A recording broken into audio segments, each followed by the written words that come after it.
Water on the island at a critical state. Residents get answers on use of agricultural lands, and process for Tobago's self-governance moves forward. Info Update. bringing you the latest News, views, and reviews. Along with responses comments and events affecting you. brought to you by the Information Division of the Tobago House of Assembly. Last year, Tobago faced a tough dry season and severe water shortage, which affected residents and businesses alike. This year, the island is already facing the pinch with a limited water supply. Omadara Mills has the details. The Chief Secretary Orville London confirmed in yesterday's post-media briefing that water on the island is at a critical state. Residents of his electoral district in Calder Hall have complained about an inconsistent water supply. Further checks, Mr. London says, revealed that the situation is critical.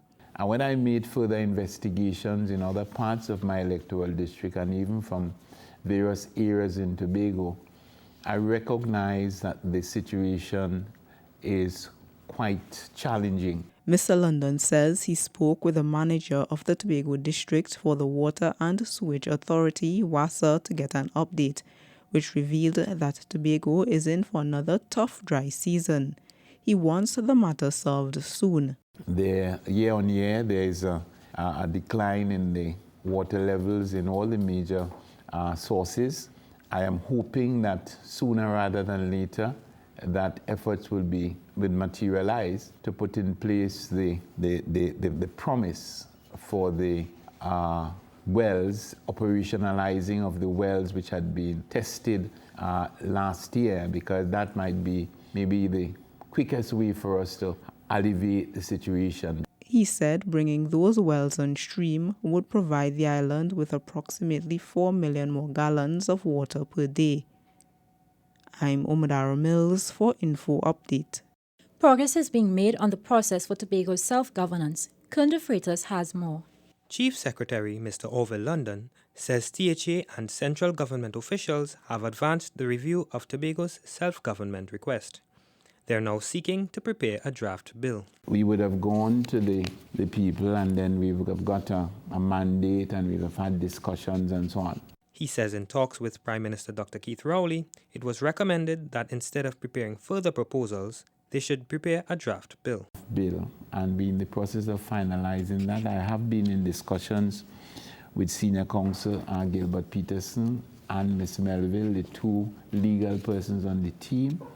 Mr. London is very confident that the bill will be ready for presentation to the committee forum by sometime next week.